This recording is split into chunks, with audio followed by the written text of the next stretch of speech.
Case of Kaylee Mandotti.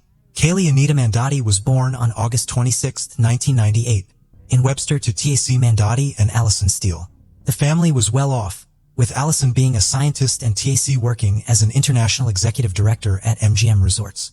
After her parents divorced, Allison remarried NASA engineer Lawrence Butin, who lived in Houston. Despite her parents' separation, Kaylee maintained a strong relationship with her father, regularly communicating with him. Her stepfather also adored Kaylee and became like a second dad to her. Kaylee was not only a grateful and loving daughter and granddaughter, but also an excellent student, team member, sister, and friend, known for her infectious laughter and kind heart that could light up any room. Kaylee excelled academically and was actively involved in various extracurricular activities in school, including horseback riding, piano playing, and theater performances.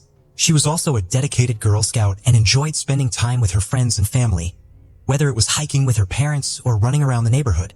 After graduating with honors from Clear Creek High School in League City, Texas in 2016, Kaylee went on to study communications at Trinity University in San Antonio. With her dark hair and radiant beauty, she quickly became popular among her peers. Leading the football team's cheerleading squad and making many friends, Kaylee was always eager to try new and exciting things, from exploring uncharted territories to participating in extreme sports. Her love for animals led her to volunteer with an animal therapy group, where she found joy in helping others. During a football game, Kaylee met Mark Houghton, a 22-year-old athlete and professional baseball player. At first, she didn't notice him as she was already smitten with someone else. However, Mark was immediately captivated by her charisma and striking features, particularly her large black eyes. Mark and Kaylee's first two meetings didn't go smoothly, but Mark didn't give up. By September 2017, they had officially started dating. From the start, their friends and acquaintances thought they were a mismatched pair because they were both emotional and had short tempers. Their relationship was lacking in compromise and was characterized by heated arguments and confrontations from the beginning. The young couple's passion often turned to jealousy, leading to frequent quarrels. Friends who witnessed their relationship reported that Kaylee often had bruises on her arms and legs. A close friend shared a particularly disturbing incident, in which Kaylee was too afraid to retrieve her phone from Mark and asked the friend to do it for her. Things eventually escalated to a frightening point where Mark became aggressive, threatened violence, and even pulled out a gun. Kaylee was aware that her boyfriend Mark had a jealous temper, and their loud arguments were frequent. Although she never wanted their fights to be public knowledge, she acknowledged that she wasn't blameless in their disputes. However, on September 24, 2017, her roommates intervened, calling the police around 1 a.m. after hearing loud noises and Mark yelling threats from Kaylee's room. When the police arrived, they found Mark alone in the room. Kaylee refused to press charges, downplaying the incident as just a lover's quarrel. Nevertheless, her friends suspected that Mark's anger issues were fueled by substance abuse and reported his violent threats, including an incident where he threatened to throw Kaylee off a balcony. Despite their tumultuous relationship, Mark and Kaylee had moments of deep love and affection. However, their bliss was short-lived, as their argument at the Malaluna Music Festival in San Antonio on October 29th, triggered by the unexpected appearance of Kaylee's ex-boyfriend, demonstrated. The fight was so intense that they left the festival early. Mark's black Mercedes arrived at a hospital 6 hours after their friends last saw them. He rushed out of the car frantically waving and calling for help. In the front seat, medical staff found an unconscious, semi-nude girl. The car was in disarray, with Kaylee's clothes scattered around. She was slumped forward, resembling a lifeless doll. The medical staff rushed Kaylee to the emergency room on a stretcher. Mark told them they had taken illegal substances before attending the festival, which helped doctors treat her for a possible overdose. She was later transferred to a medical facility in Kyle, Texas, where a nurse specializing in intimate assault cases examined her and found additional bruises on her arms, legs, and ear. The autopsy revealed that Kaylee died from blunt force trauma to her face and head, indicating she was a victim of a deadly attack. The police then launched an investigation to find her killer. Mark became the main suspect since he was the last person seen with Kaylee that night. Although there was no concrete evidence linking him to the crime, Mark's behavior during police interviews raised suspicions. He changed his story multiple times, contradicting his initial account. Surveillance footage also showed him and Kaylee at locations he had previously denied being at. Additionally, interviews with Kaylee's friends and family revealed a history of aggressive behavior towards her, with one of her sisters even admitting to being terrified of him. Kaylee's mother, Allison Steele, has filed a lawsuit against Trinity University, accusing the institution of failing to protect her daughter from Mark's attacks. The lawsuit, filed in Becker County District Court, also names Mark Houghton as a defendant. It claims that Mark's assault led to Kaylee's death, motivated by jealousy. The lawsuit alleges that Trinity University's staff, administration, and campus police were aware of Mark's erratic behavior during his relationship with Kaylee. Despite this, the university took no action to protect Kaylee in the weeks leading up to her death, even though Mark had threatened to break her face or cause her serious harm. A Trinity University spokesperson declined to comment on the lawsuit's allegations, citing the ongoing legal process. Mark was banned from campus for a year due to an incident in his dorm room, but he repeatedly violated the ban. During investigations, it was discovered that Mark had a history of violent behavior towards his girlfriend, Kay, including threatening to harm her sisters and others. Her sisters reported that Mark had threatened to throw one sister off a balcony and shoot her ex-boyfriend's brothers. Mark had an arrest warrant issued against him, and he surrendered in February 2018. He faced multiple charges, including criminal acts, intimate violence, and abduction, but pleaded not guilty. The trial regarding Kaylee Mandotti's death began in December 2019. Prosecutors argued that Mark's volatile temper led him to fatally assault Kaylee, in a fit of rage, causing her severe injuries. They claimed that Mark then waited 6 hours before taking her to the hospital. Mark's defense team suggested that Kaylee's death might have been caused by factors other than Mark's, such as the banned substances found in her system, which could have led to a spike in blood pressure or head trauma during intimate activity. Kaylee's mother described her daughter's injuries as extremely severe, comparable to those sustained from a fall from an airplane. The injuries covered her entire body, from her head to her toes, including bruises, red marks, and scratches. The only areas that were not injured were her back and the back of her legs. Dr. Susanna Dana, the forensic pathologist who performed Kaylee's autopsy, presented graphic evidence, including photographs of the victim's injuries. These images revealed a subdural hematoma, type of bleeding in the brain typically associated with traumatic brain injury on the right side of Kaylee's brain. Dr. Dana testified that Kaylee suffered severe cranial and facial injuries, including a dent in her skull and extensive bruising and trauma to her face. She also found bruises on Kaylee's eyelids, jaws, mouth, gums, lips, and cheeks, as well as hemorrhages in both eyes. Dr. William Anderson disagreed with Dr. Dana's conclusion, stating that the autopsy results were inconsistent with the idea that Kaylee was attacked. Instead, he believed that Kaylee's injuries were more likely caused by a fall and subsequent medical treatment. Defense attorney John Hunter argued that the prosecution lacked concrete evidence to explain what happened to Kaylee on the night in question, and that it was impossible to prove Mark's involvement. He highlighted Kaylee's history of drug use, including her prior treatment for substance dependence at a hospital. Jason Wallach, a professor, testified that Kaylee's blood contained a high level of MDMA, also known as ecstasy or mol. On the evening of October 29, 2017, the concentration of MDMA in her blood suggested that she could have suffered a minor head injury, which could then be exacerbated by the drug into a life-threatening condition. John Hunter suggested that a drug can affect individuals differently, leading to varying physical reactions, such as increased body temperature or electrolyte imbalance, which can cause loss of consciousness.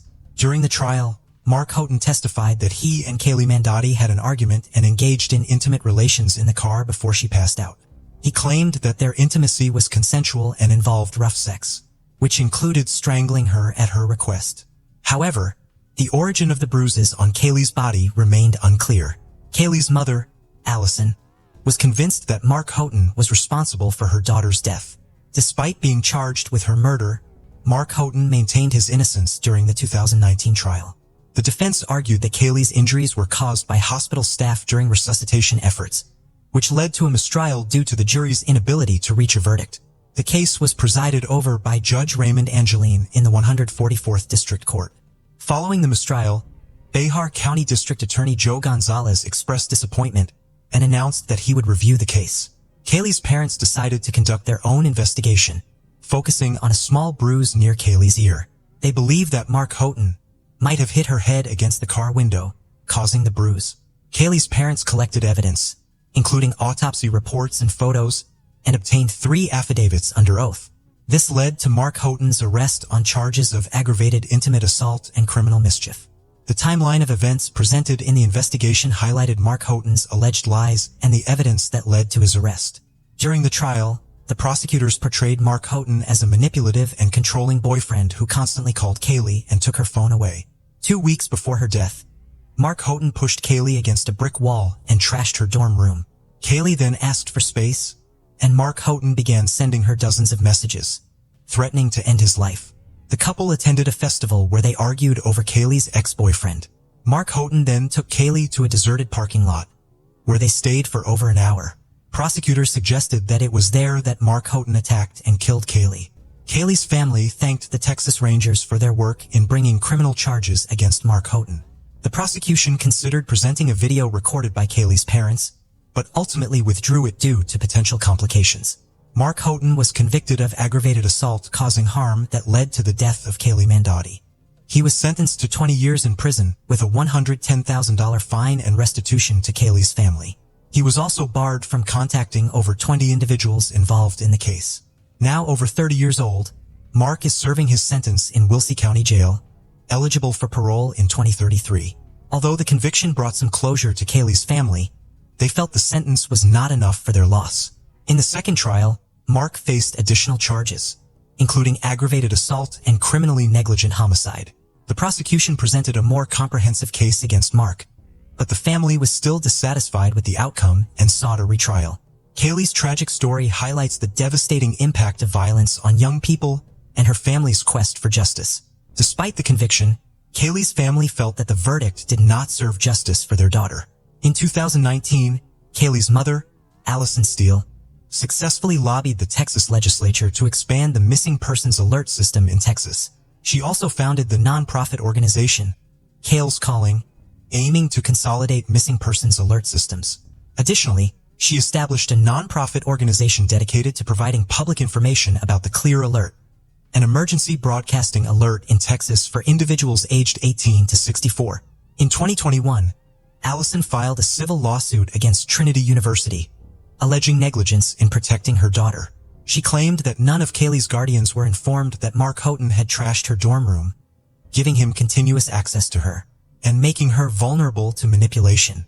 Despite being acquitted of the charge of ending a life, Mark was found guilty of aggravated assault, causing bodily harm.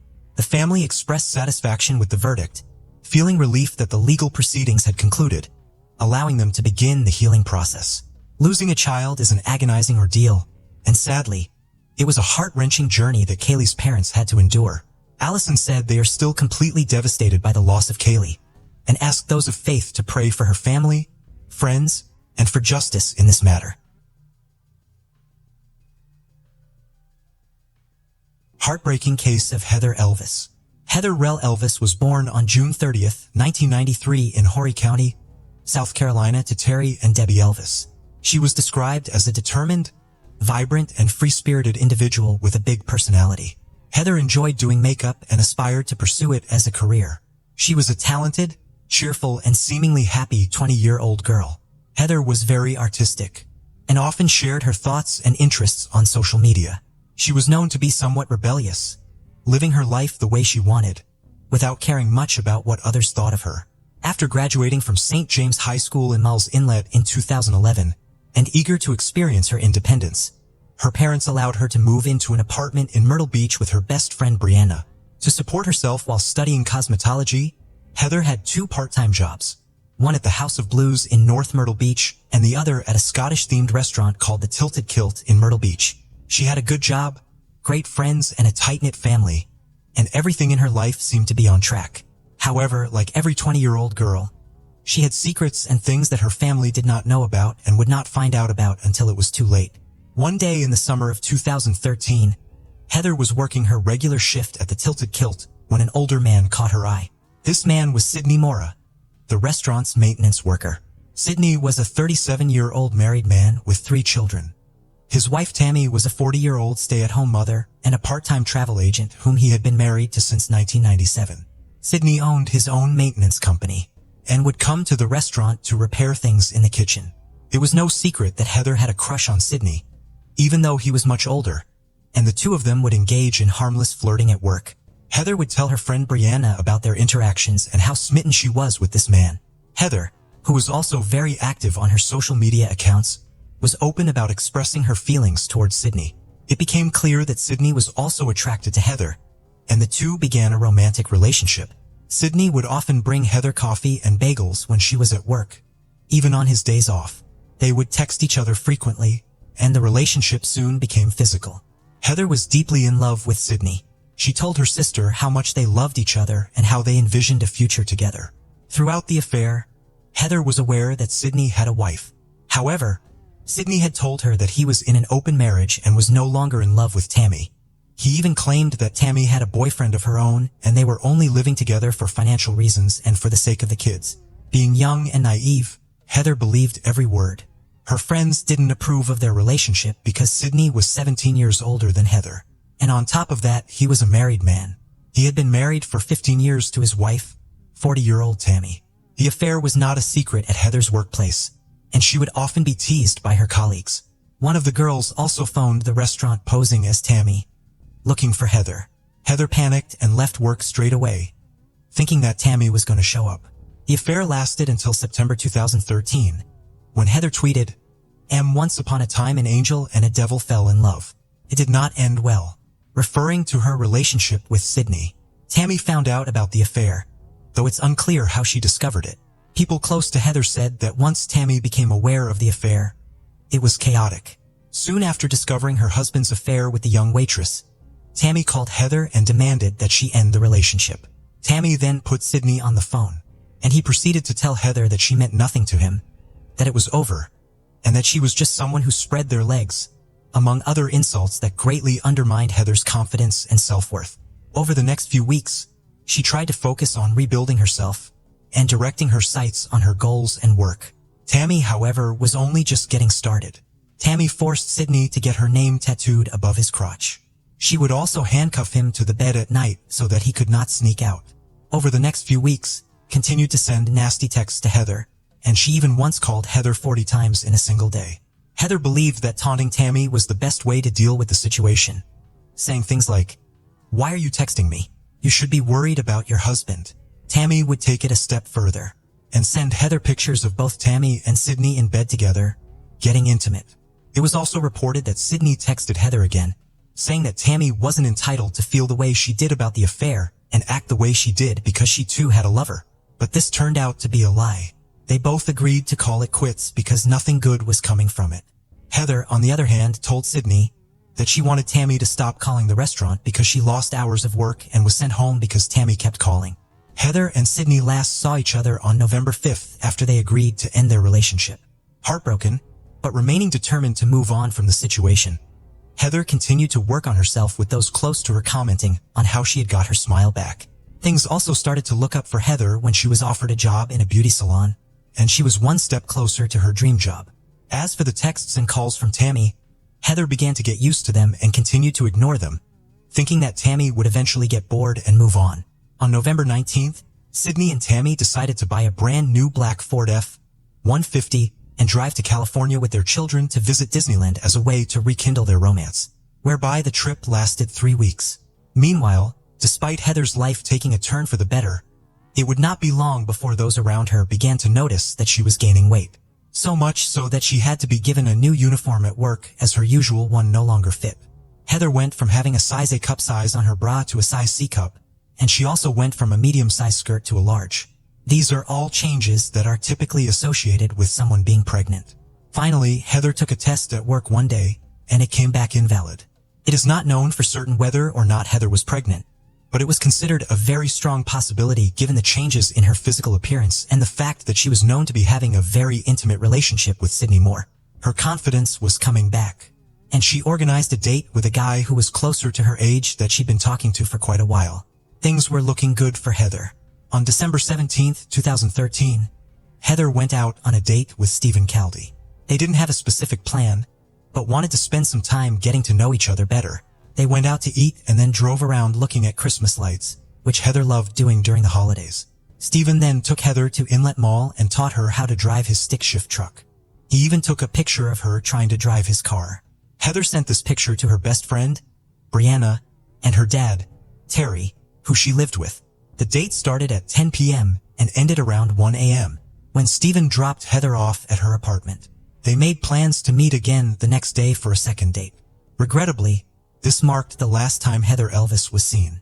Shortly after returning to her apartment, she received an unexpected call from Sydney Moore, with whom she hadn't been in touch for weeks.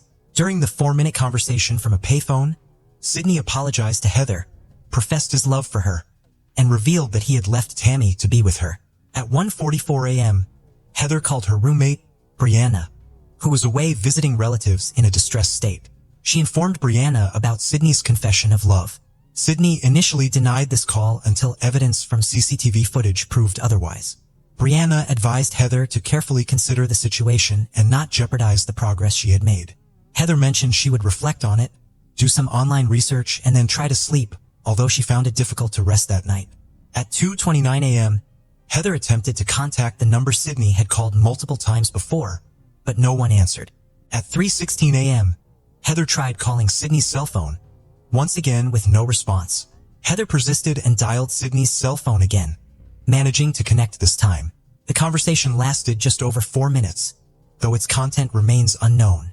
Following the call, Heather drove to Peachtree Boat Landing, a location merely 3 miles away from Sydney and Tammy's residence. Sydney initially denied this call, only admitting to it when presented with Heather's phone records by the police. He claimed to have spoken to her, directing her to cease contacting him. Heather reached Peachtree Boat Landing at 3:38 a.m. and attempted to contact Sydney several times, but received no response. 2 CCTV cameras recorded a vehicle resembling Sydney and Tammy's, moving from their residence towards Peachtree Boat Landing the next evening. Heather's green Dodge Intrepid was discovered parked at Peachtree Landing on the Waccamaw River by a local officer. The authorities questioned Heather's father, Terry, as the vehicle was registered under his name. Upon inspecting the car, they noticed that Heather's keys, ID, purse and phone were missing. Terry was permitted to take the car back home. Despite Terry's repeated attempts to reach Heather, his calls went unanswered. When the police visited Heather's apartment, she was not present and she did not report to work. The search for the missing Heather Elvis had commenced. Sydney and Tammy were suspected of involvement in Heather's case based on texts, phone calls, and public statements. They were arrested on February 21, 2014, for kidnapping, obstruction of justice, and indecent exposure. After spending 11 months in prison, they were released in 2015 on a $100,000 bond each. The murder charges were dismissed in March 2016, and the kidnapping charges were pending. The indecent exposure charges were dropped on June 20, 2016. Sydney's trial for the kidnapping of Heather Elvis began. It was revealed in court that Heather may have been pregnant. Detectives found out that Sydney bought a pregnancy test and cigars at Walmart. Later, Sydney called Heather from a payphone and arranged to meet her. Sydney claimed the pregnancy test was for Tammy as they were trying for a baby. However, security footage showed them cleaning their car, burning rags, and having a receipt for a pregnancy test. The kidnapping charge against Sydney ended in a mistrial because the jury couldn't agree on a verdict. There was no evidence linking Sydney to Heather's murder. In August 2017, Sydney faced trial once more, this time for obstructing justice. He was convicted and given a 10-year prison sentence. Additionally, the prosecution intended to retry Sydney for kidnapping at a later date. In October 2018, Tammy was put on trial for kidnapping and conspiracy, 5 years after Heather's disappearance. It was revealed during the trial that Tammy was angry about her husband's affair with Heather, especially when rumors suggested that Heather might have been pregnant in December 2013. A family friend, Donald DeMarino, testified that he saw an image of Heather on Tammy's phone at a family gathering after Heather disappeared. According to Donald, Heather in the image did not seem able to move or speak, causing him distress and leading him to leave the event. Although the image was not shown in court and few details were provided, the prosecution's evidence, including this testimony, convinced the jury to find Tammy guilty in less than 2 hours. She was sentenced to 30 years in prison for both charges, with the possibility of parole after a set period. To this day, they have not revealed what occurred to Heather Elvis on that night in December 2013. Both have been attempting to challenge their convictions for years, claiming their innocence, but without success. Currently, Sydney, aged 47, is imprisoned at the high-security Lee Correctional Institution in Bishopville, with an expected release date of March 31, 2044. Tammy, aged 50, is at the medium-security Leith Correctional Institution in Greenwood, with an anticipated release date of May 9, 2043. Heather Elvis has never been found, and a tribute garden has been set up at Peachtree Boat Landing in dedication to her. Heather's disappearance left a void in the lives of her family and friends, and their pain, unanswered questions, and desire for closure became part of the story of Myrtle Beach. The community came together in search efforts and vigils, united by hope for answers. Heather's story touched hearts beyond the coastal town, highlighting the challenges of love and relationships. As we honor Heather Elise Elvis, let her memory remind us of life's fragility and the need for compassion and understanding. This case takes us to South Australia, to the quiet town of Stirling in Adelaide, home to around 2,500 residents. One of those residents was 14-year-old Carly Ryan, who lived there with her mother Sonia and her younger brother. Carly and Sonia were the absolute best of friends and had an incredibly tight bond. Sonia said she was very young when she had Carly and was a single mother struggling to make ends meet, and that Carly had saved her life and given her a purpose. She described Carly as really funny, full of energy and life, and always the entertainer in the house. Her daughter loved having her own style and flair and enjoyed expressing herself through her makeup and clothes. Her friends said she was full of kindness and always an open-hearted person. As Carly entered her teenage years, her friendship groups began to change, and a group of new friends she had made were described as a bit more experimental than Carly. On one occasion, Carly got alcohol poisoning and was admitted to hospital.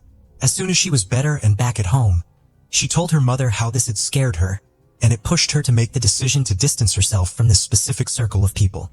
Following this, she began looking for more friends, and the new and emerging social media platforms seemed like a great way to do this.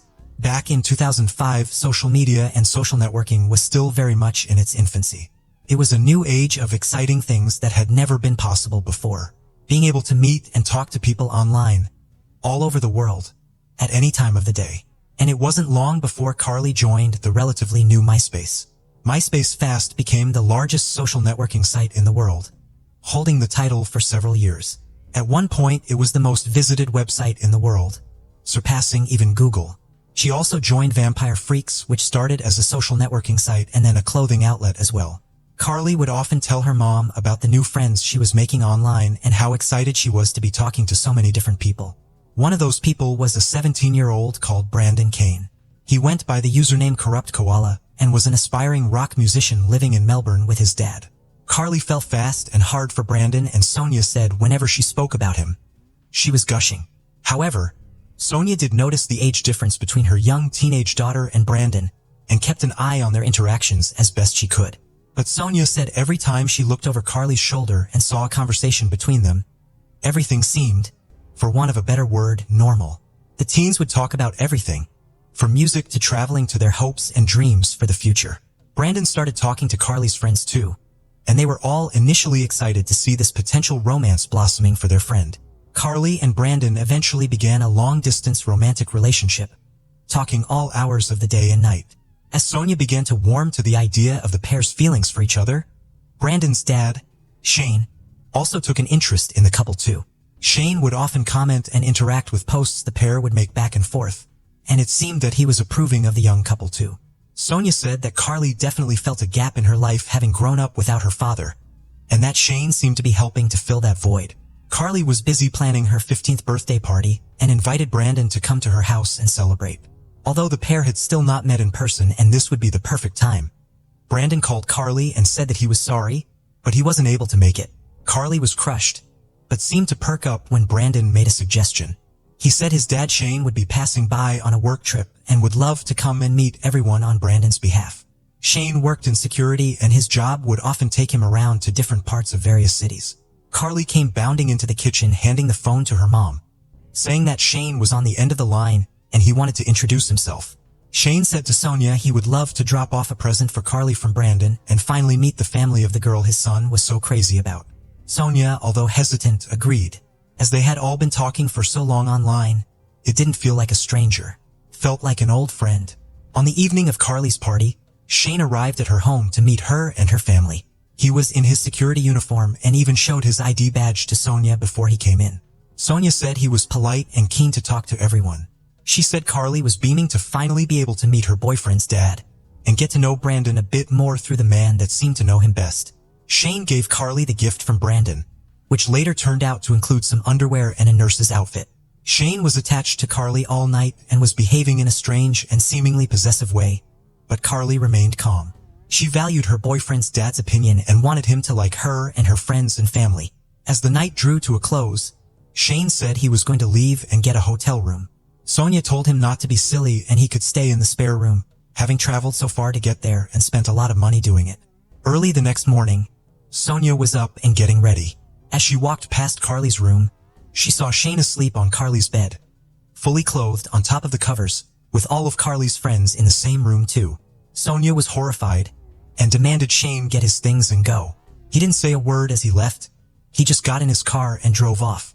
Sonia said to Carly that she no longer cared how much her daughter liked Brandon. There was something seriously unnerving with his dad's behavior, and the whole situation felt very wrong. Carly did confess to her mom that Shane had behaved inappropriately towards her that night. But despite this, Carly was devastated at how things had ended and begged her mom to patch things up with what could potentially be her future father-in-law. But this encounter had unnerved Sonia too much, and after this, she not only cut the internet off and took Carly's phone away, but threatened to call the police. Carly pleaded with her not to, distraught at the thought of not being able to ever see Brandon. Sonia eventually gave Carly her phone back on the condition that any and all communications with Shane ceased. Sonia sent Shane an email saying that if he ever contacted her daughter again, the police would be involved.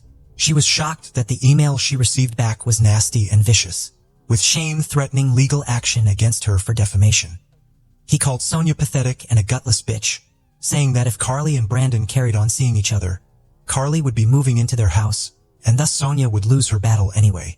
Almost a month had passed since the birthday party, and on February 19th Carly spent the morning with Sonia, painting her nails and getting ready for a sleepover with a friend. Sonia had spoken to her friend's parents over the phone, and the sleepover had been planned for a while. Carly seemed to be back to her usual self and was looking forward to spending the night with her friend. As she was leaving, Sonia said they gave each other 4 huge hugs. Whenever the one let go, the other would pull in for another hug.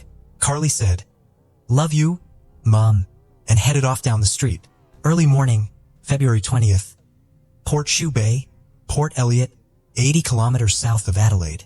South Australia police received a call, reporting that the body of a young female had been found floating face down in shallow water. A pathologist quickly confirmed that this was definitely no accidental death and the injuries on her body were consistent with being attacked. Around 9 a.m. Sonia was trying to ring Carly, but her phone was turned off. Her teenage daughter was glued to her phone all hours of the day and nights, and alarm bells rang very quickly. As she hung up the phone to try and call again, she received a call from an unknown number. "Is this the home of Carly Ryan? I've just found her purse on the side of the road," the man on the phone said. The location of the purse was a long way away from the place Carly was supposed to have been staying, and she had absolutely no reason to be there. Panic was setting in, and a frantic Sonia rang the home of the friend that was hosting the sleepover. To Sonia's horror, the parents said that Carly hadn't shown up. Sonia called the police straight away. Over the phone, the police informed Sonia that they had just found a body that seemed to match her daughter's description. There was no ID found with or near the body, and so Sonia went to identify the girl, the whole time telling herself it couldn't possibly be her daughter. But she said the minute she saw the nail polish, she knew it was Carly. As word began to spread, Carly's friends would find out by turning on the news and seeing her face on the screen. The community was collectively shattered and nobody could think of anyone that would want to hurt Carly, let alone kill her. The area of the beach where Carly was found showed signs of a struggle. Her jewelry was broken and scattered around, and police also found the tip of a latex glove and drops of blood on the sand. The autopsy revealed 19 separate injuries, with 6 to 8 of the injuries being blows to the head. Her cause of death was a combination of facial trauma, smothering, and drowning. It also revealed cannabinoids in her blood and beach sand in her esophagus. The police began collecting footage from the cameras outside the surrounding shops, and one camera showed Carly at 07:04 p.m. She was walking down the boardwalk with 2 men. A witness also came forward and described seeing the men that seemed to fit the same description on the beach near to where Carly was found. This was just before 10 p.m. that night. The witness recalled seeing a lone pale blue car in the parking area by the beach as well. Although he couldn't remember the car's number plate, he did remember seeing some sort of security badge with the number 24 on it, and this was in the window by the passenger seat. Neither Sonia nor Carly's friends could give any explanation as to why she ended up on that beach or how she got there. As well as the surveillance footage, police were going through Carly's online interactions with a fine-tooth comb, and the only name that was consistently popping up was Brandon Kane. Amongst lots of messages that showed an infatuation with each other, police also found some odd and out-of-place communication between Brandon and Carly's friends. Emails and messages that, over time, had become increasingly aggressive and nasty. It became clear to detectives that Brandon Kane was extremely manipulative and had been trying to stop her talking to her friends for a long time. The once outgoing and sociable Carly was becoming increasingly isolated from everyone apart from him. Police were not only looking to talk with Brandon, but they also wanted to speak with his father, Shane. As the investigation deepened, Sonia told police about the inappropriate and unnerving incident with Shane at Carly's. Some of the calls were linked to a small suburb called Walkerville, just miles from Carly's home. There was a caravan park in Walkerville, and police wondered if maybe whoever was on the end of the phone had stayed there at any point. Police got a hit. Two men fitting the same descriptions as the camera footage and driving the same car the witnesses had identified on the beach had in fact stayed at the park in one of the cabins. The vehicle that was with them was registered to an address in Melbourne. Detectives finally had a lead on finding who were now the only two suspects in Carly's murder. When the police arrived at the address, they found the blue car outside, with the same security badge in the window that the witness had described. However, the address was not linked to Brandon Kane, and it was not linked to Shane either. It was linked to a 48-year-old father of three, Gary Francis Newman. 11 days after Carly had been killed, police knocked on Gary's door. He was swiftly placed under arrest and didn't say a word to the police. Officers began searching his house, and as they opened the desk drawer, they found pages and pages of names, passwords, and emails. Gary had more than 200 online personas, two of which were both Brandon and Shane. And as police were inside his house, on his computer were other chats open, with more teenage girls he had been talking to. He was logged into these chats as none other than Brandon Kane. He had an extensive amount of fake photos, and had also used family members and friends' details to help him carefully craft numerous profiles. Police said that because he so often used his family and friends and their information, there often seemed to be something to support these profiles as appearing to be real. It's only when you dug deeper, the truth started to unravel. They also found a camera that had been taken from Carly's house on the night of her birthday party. One of these photos was of Carly and Gary, who she thought was Shane, standing next to each other talking. The security uniform he had come to the Ryans' house in, along with the ID badge, were also completely fake. And the boy seen walking down the boardwalk with them on the day Carly was killed was in fact Gary's 17-year-old son, who was believed had essentially been hired to play the part of Brandon that day, although this remains unconfirmed. The evidence against Gary was irrefutable. On the evening before she was set to go to her friend's sleepover, she had actually made plans with Gary, who told her that he and his fake son Brandon would be in town the following day. Having waited 18 months to meet the person she had fallen in love with, Carly couldn't refuse the offer, and she promised she wouldn't mention it to her mom. After the three met up, Gary drove Carly and his son to Horseshoe Bay, Port Elliot. Based on the evidence, police believe that Carly was violently assaulted by Gary after she had refused his advances. They believe he pinned her down by sitting on her back and pushed her head into the sand, suffocating her. Given Carly's small size and frame, there would have been no way she could have fought him off. It is believed that Carly was unconscious when Gary left her body in the shallow water, clearly hoping she would either float away and never be found, or that it would look like she had accidentally drowned. And it is thought that this whole horrific ordeal was witnessed by Gary's son. What remains unclear, however, is whether his son was involved any more than that. But sound from the beach was found in both Gary and his son's shoes. Forensic experts determined that Carly was alive and fighting for her life for at least 30 minutes on the beach. Almost 3 years after Carly's death, in October 2009, Gary Francis Newman finally appeared in court. Both his and his son's identities were initially not revealed to the public or media. Although the press argued that the public had a right to know who had done this, Gary's identity remained concealed for a long time, and his son's identity remains hidden to this day. Gary asked to plead guilty to manslaughter, but prosecutors would not accept this plea. His now 19-year-old son also entered a plea of not guilty. Throughout the trial, Gary stated that he struggled with bipolar disorder at OCD and was asexual and actually not interested in sex at all. He claimed that he was like a father figure to Carly and that he had only chatted with her through his Shane profile, but never Brandon's. He blamed his teenage son for the Brandon Kane profile, saying it was him that made it and was using it to talk to Carly and to the girls. However, the prosecution said they believed that the Brandon identity was actually operated by both Gary and his son, either in conjunction or at different times. Gary admitted that he had met up with Carly on the day she died, and they did all go to the beach together. But he claimed that they had said their goodbyes and parted ways. He told the jury he had offered Carly a lift home, but she refused, and he and his son left her on the beach that evening. He even went as far to say he hadn't even heard about her death until 3 days later, and following this, he had phoned Crime Stoppers to try and help catch the killer. Gary's son, who had been at the beach that day, testified against his father. He said that while the three of them were sat on the beach, Gary made more advances towards Carly. Carly tried to walk away, but Gary attacked her from behind. Although his son denied having anything to do with directly killing Carly, he did admit to helping Gary cover it all up. One of Gary's other sons also testified against his father. He said that when his dad had returned from Carly's birthday party, the same night she first rejected his advances, he was infuriated and angry. He vowed to his sons he would return to Adelaide to fix Carly up. Gary even later bragged to his son about what he had done to Carly on that beach, showing him the bruises on his hands from hitting her. At that time, his son didn't take his father's words seriously, thinking it was all just talk. The jury's deliberations lasted 10.5 hours over 2 days. Many were scared that Gary could walk free. There hadn't been a case like this before in terms of prosecuting someone for a crime which tackled a digital and online issue, and how that would be handled in the courts made people very nervous for the outcome. But the jury came back with a guilty verdict, and Justice Trish Kelly sentenced Gary to a mandatory life sentence, with a 29-year non-parole period. Gary's teenage son, who was a minor at the time of the crime, but a witness to the killing of Carly, was cleared of all charges. The court believed he deserved a second chance, and his identity remains hidden to this day behind a suppression. Justice Kelly said, "It was a terribly cruel thing you did to this beautiful, impressionable 15-year-old child. I say child because that's what she was. A child that fell in love with the idea of a handsome, musically inclined and rather exotic Brandon Kane. The real man was in fact an overweight, balding, middle-aged pedophile. You were obsessed with Carly to the degree that when you couldn't get your own way, you were prepared to kill her." Gary subsequently appealed his conviction on several grounds.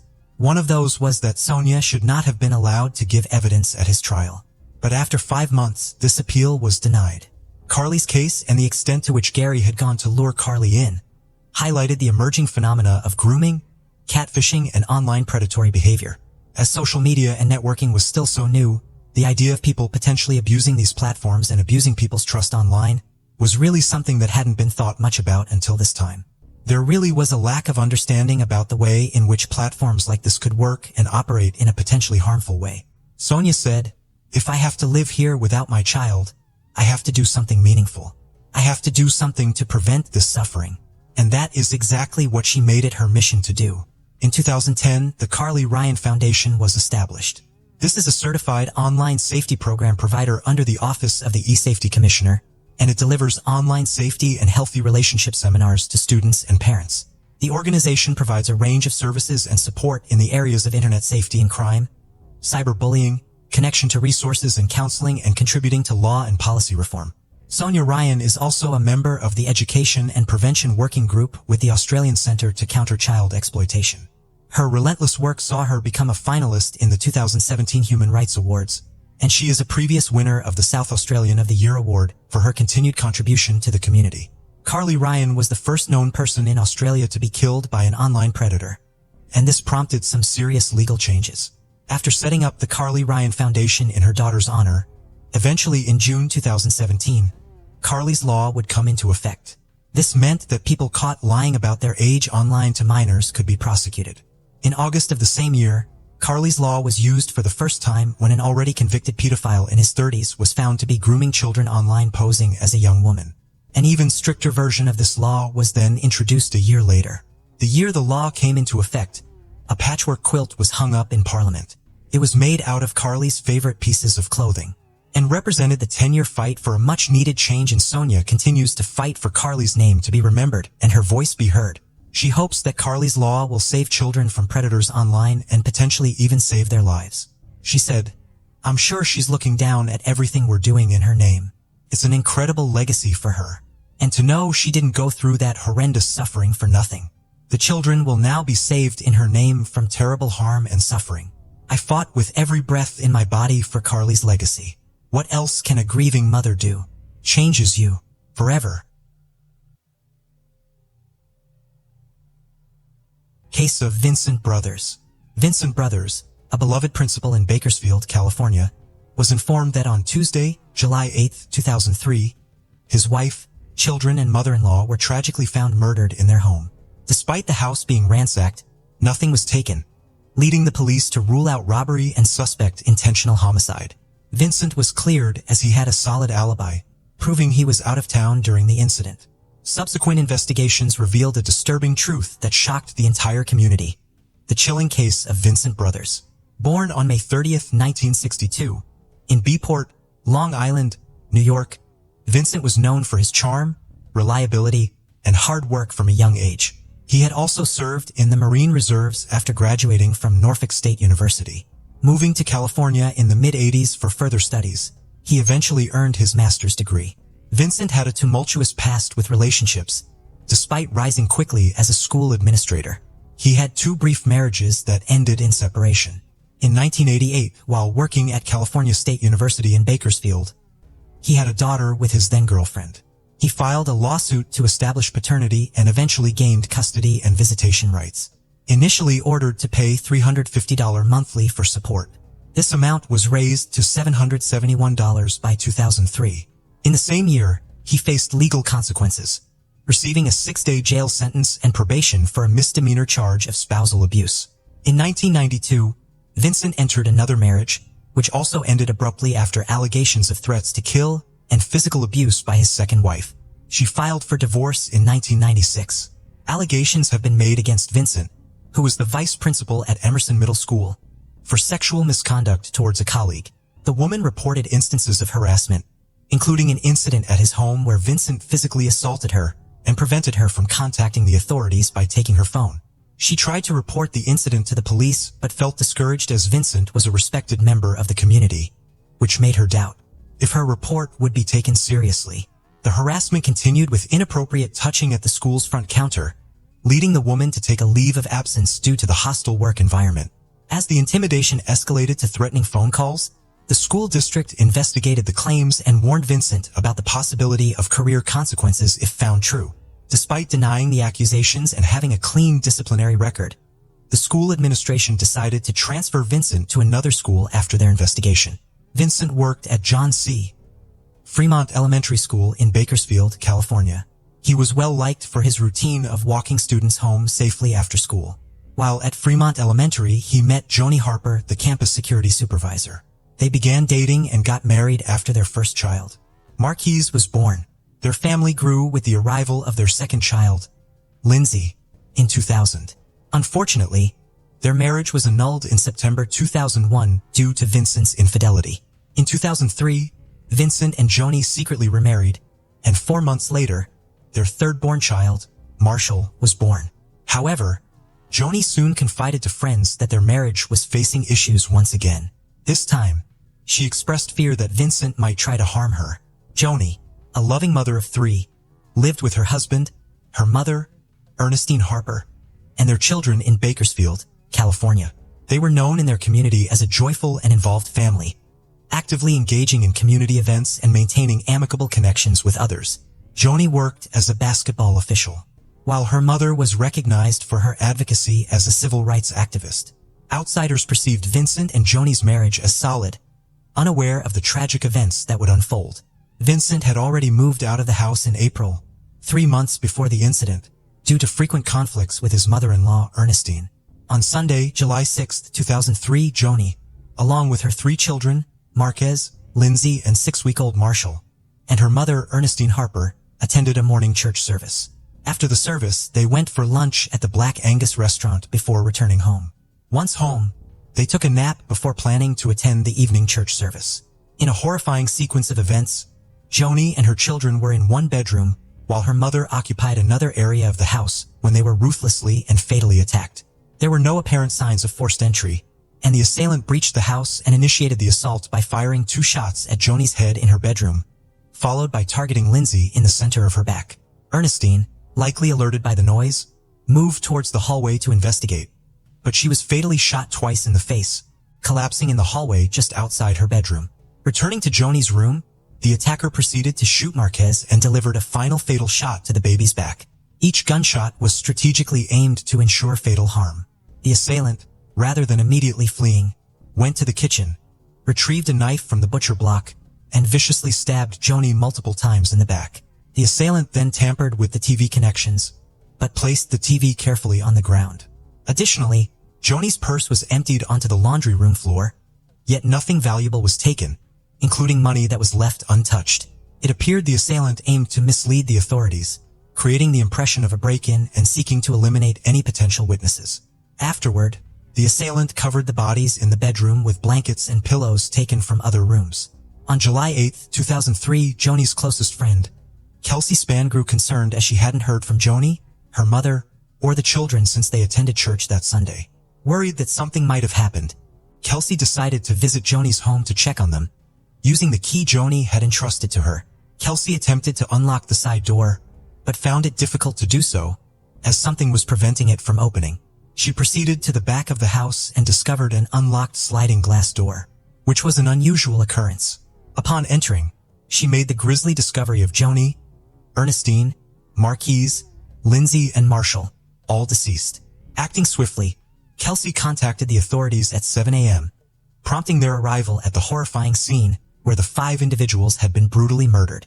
The peaceful ranch-style residence where Joni, her children, and mother resided sat in a tranquil corner lot within the neighborhood. Law enforcement concluded that the family was tragically killed on a Sunday afternoon following their return from church.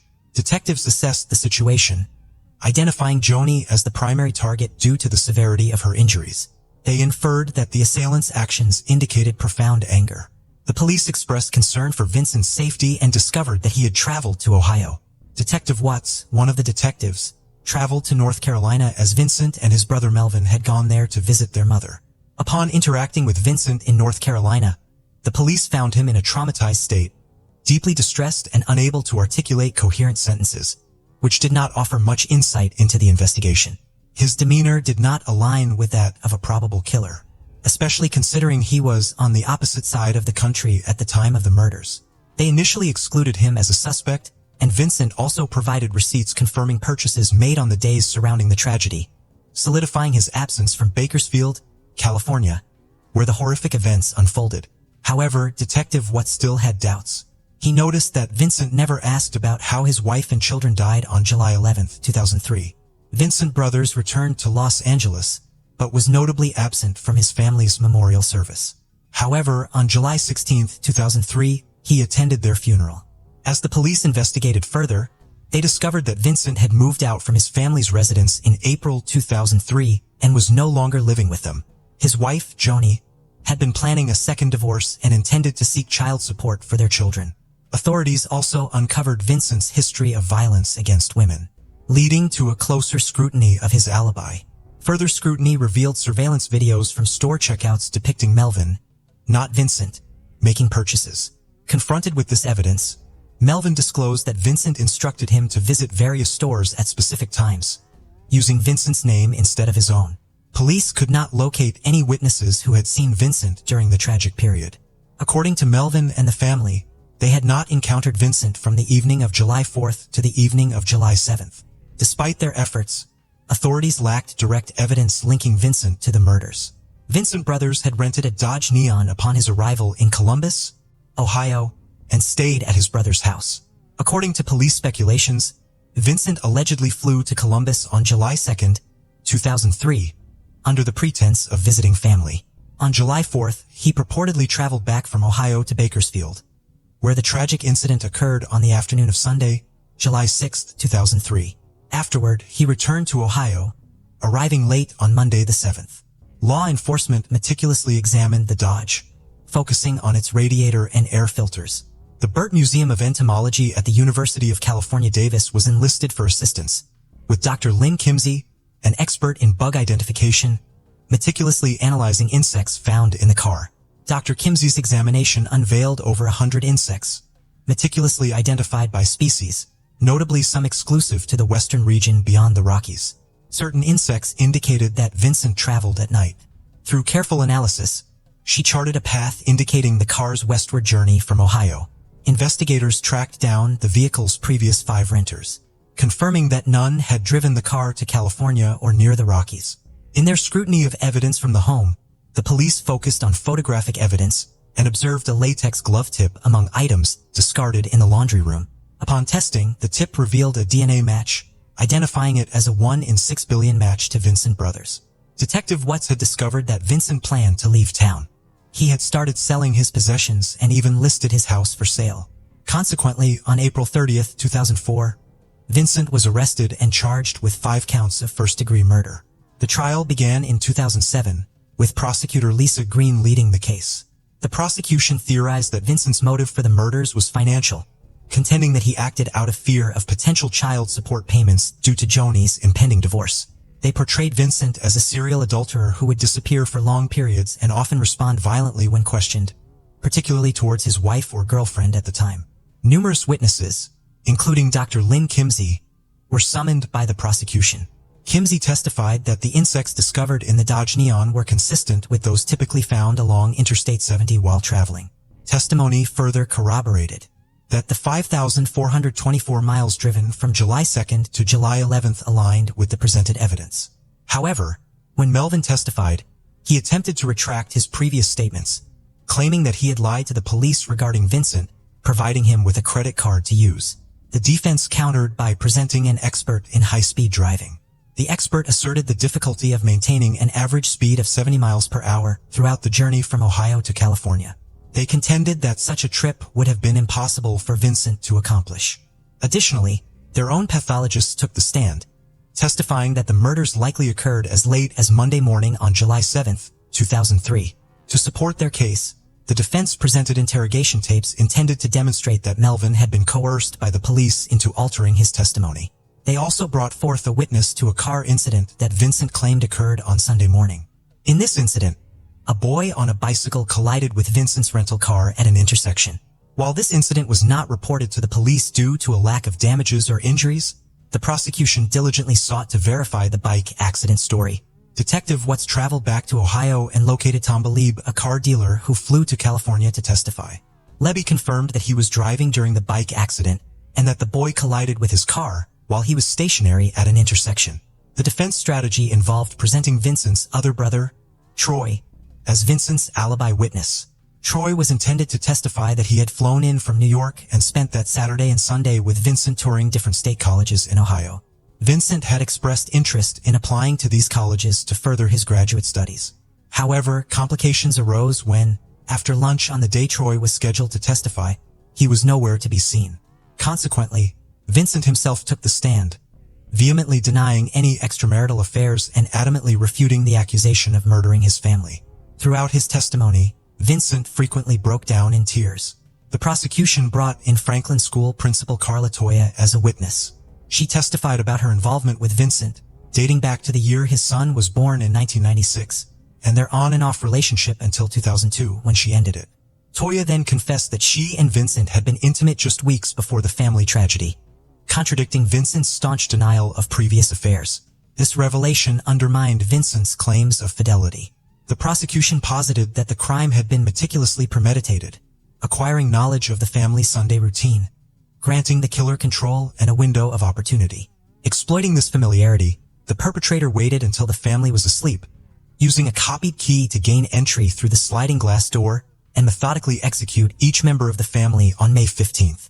Vincent Brothers was found guilty on 5 counts of first-degree murder with aggravating circumstances, making him eligible for the death penalty. After hearing testimony from 137 witnesses, the jury deliberated for nearly 2 days before reaching their decision. Following the verdict, Vincent was escorted from the courtroom and returned to Laro Detention Facility under strict security. On September 27th, Judge Michael Bush of the Deer County Superior Court sentenced Vincent Brothers to death by lethal injection. He was detained at San Quentin State Prison in California, where he is still currently housed.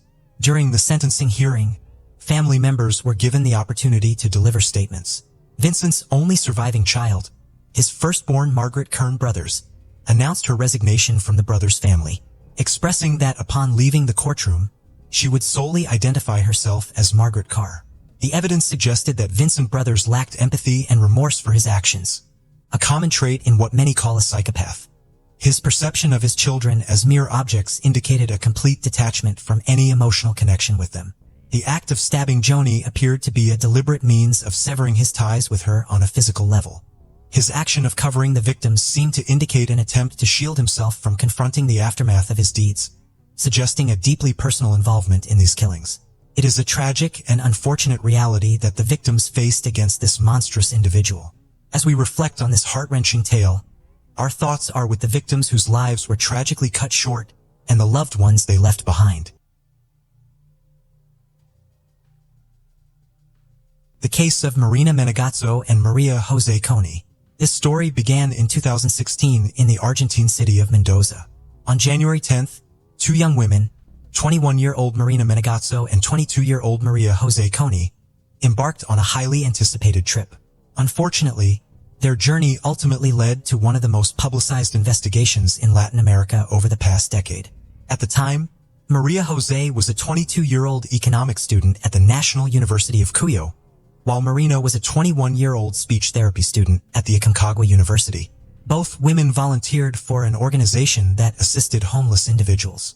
According to friends and acquaintances, they were two bright and cheerful young women who were extremely close to their families. Marina Menegazzo and Maria Jose Coni embarked on a trip with two friends, but the group eventually parted ways. The girls continued their journey, which began on January 10th. Their route can be tracked through Maria Jose Coni's Instagram posts. On January 13th, they were in Cusco, Peru, an ancient city that was once the capital of the Inca Empire. The next day, January 14th, another photo was posted, also taken in Cusco. A subsequent image was published on January 15th, showing they on a railway bridge near the Machu Picchu hydroelectric power plant. Machu Picchu is a famous ancient Inca city, often referred to as the city above the clouds, and is a UNESCO World Heritage Site. Maria Jose Coni and Marina Menegazzo had about 10 days of vacation left and were in no rush to return home. They decided to revisit Montañita, the town in Ecuador where their trip had begun. On February 22nd, Maria Jose Coni posted a photo of herself with Marina Menegazzo on Instagram, which would be her last post. On the same day, they contacted their families in Argentina to let them know they would be returning soon. They planned to take a bus from Ecuador to Lima, Peru, where they would spend the night at a friend's house. From Lima, they would fly to Santiago, Chile on February 25th, and then take a bus to their hometown of Mendoza, Argentina. They informed their relatives that they would be unreachable by phone for a few days due to poor signal reception. However, when their relatives tried to contact them, they were unable to get in touch. As the days passed, there was no activity on Maria Jose Coni and Marina Menegazzo's social media accounts, causing their relatives to become increasingly worried. Marina Menegazzo's sister took to social media to raise awareness about their disappearance. She posted a photo of the girls with a message stating that they had gone missing on Monday, the 22nd, in Montañita, Ecuador, and asked people to share the information. The families were eager to know if they had left the country and boarded a flight, but their attempts to contact the airline were met with no response. The family of Maria Jose Coni and Marina Menegazzo tried to get information from they were supposed to stay with before leaving, but they claimed they never showed up. The family then reported they missing to the emergency services in Ecuador and also contacted the Argentine consulate for assistance. The Argentine consulate got involved on February 27th and sent a fingerprints to Ecuador. This was done because a few days earlier on February 25th, an unidentified woman's body was found in Montañita and taken to Guayaquil. The authorities compared the fingerprints from Argentina with those of the unidentified body and confirmed that the body was that of Maria Jose Coni. On Saturday, February 27th, police investigated the area where Maria Jose Coni's body was discovered and found the body of Marina Menegazzo, just 43 yards away. Like Marina Menegazzo's body, Maria Jose Coni's was also wrapped in a plastic bag and duct tape.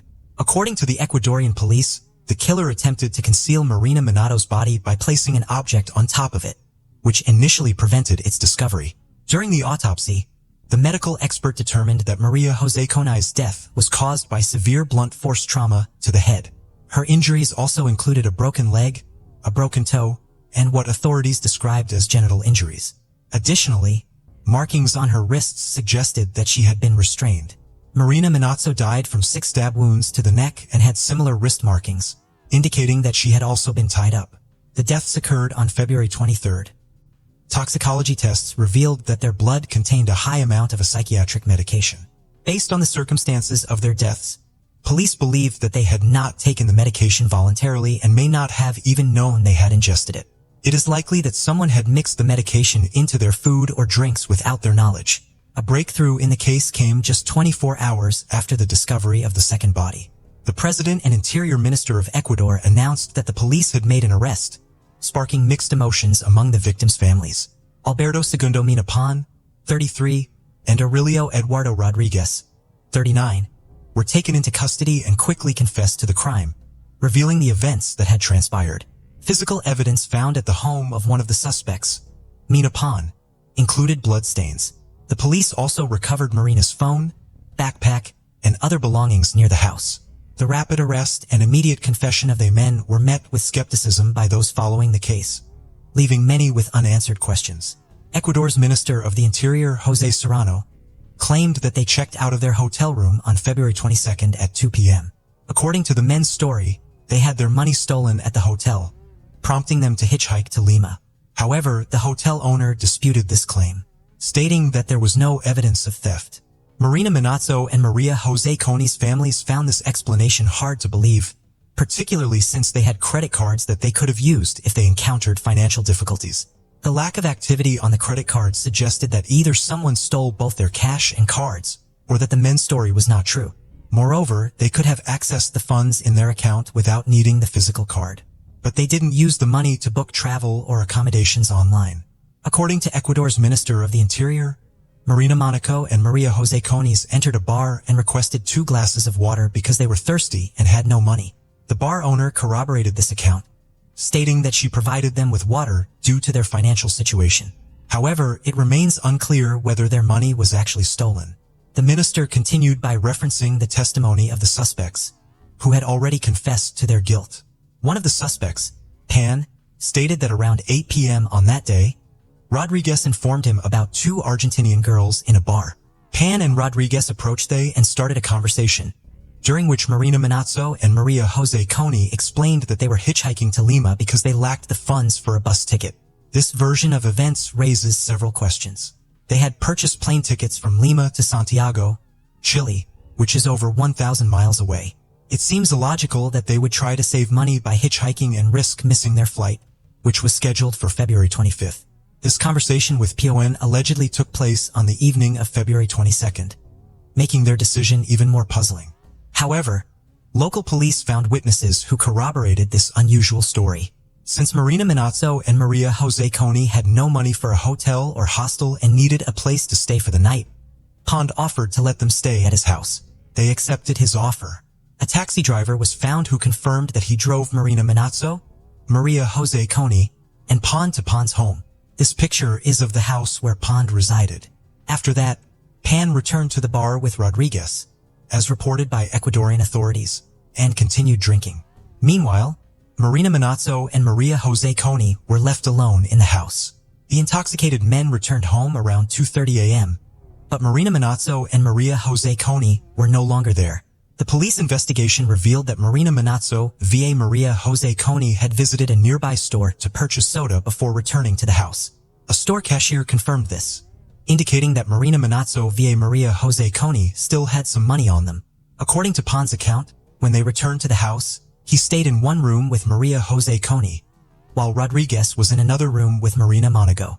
Pond admitted that he attempted to persuade Maria Jose Coni into a romantic encounter, but she resisted and tried to leave. In a fit of rage, Pond grabbed a stick and struck Maria Jose Coni on the head, killing her instantly. At the same time, he heard a scream coming from the other room.